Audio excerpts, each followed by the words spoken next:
How elevators really work.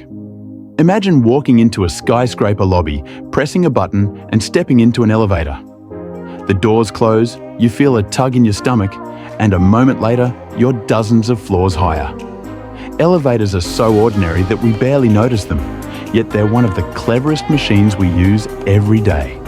And if you think a huge motor is simply hauling you upward like a fish on a hook, the truth is far stranger and far smarter. The secret is the counterweight. Picture two buckets on a rope over a pulley. One goes up, the other goes down. The elevator car is one bucket, the counterweight is the other.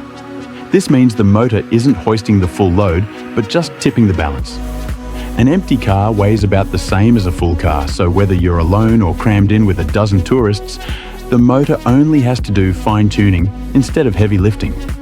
Above your head, thick steel cables loop over a pulley connected to the motor. Modern elevators use gearless traction machines which are compact but astonishingly precise. Instead of clanking away like factory engines, they use electromagnets to glide you smoothly. The friction between cables and pulley is what keeps everything moving. Too little, and the car slips. Too much, and the parts wear out. Elevator engineers live in that narrow balance. But what about safety? We've all imagined the horror movie scenario, cables snapping, the car plunging. In reality, it almost never happens. Elevators don't hang from one cable, but many, each strong enough to hold the car alone. And if every single one were to fail, safety brakes invented in the 1850s would save you. They grip the guide rails whenever the car moves too fast. Their inventor, Elisha Otis, famously demonstrated them by cutting the cable during a live show.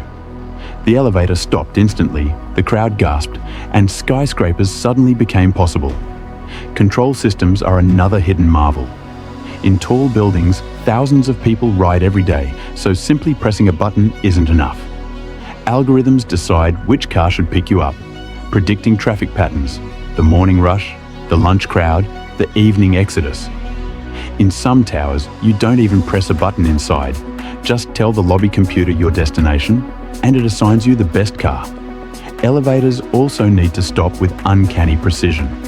A car that's off by just a few centimeters would trip passengers every time.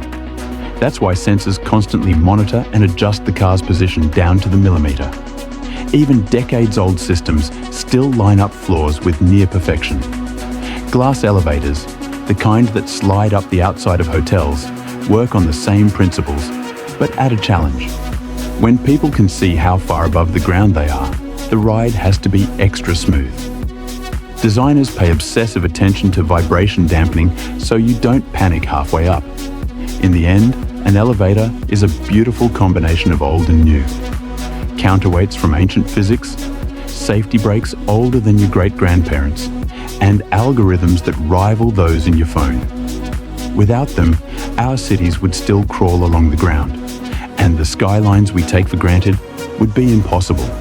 So next time you step into one, listen for the whisper of the motor and think about the invisible dance of steel and balance that makes the ride so ordinary, so safe, and so essential. Elevators didn't just move us up and down, they reshaped civilization itself.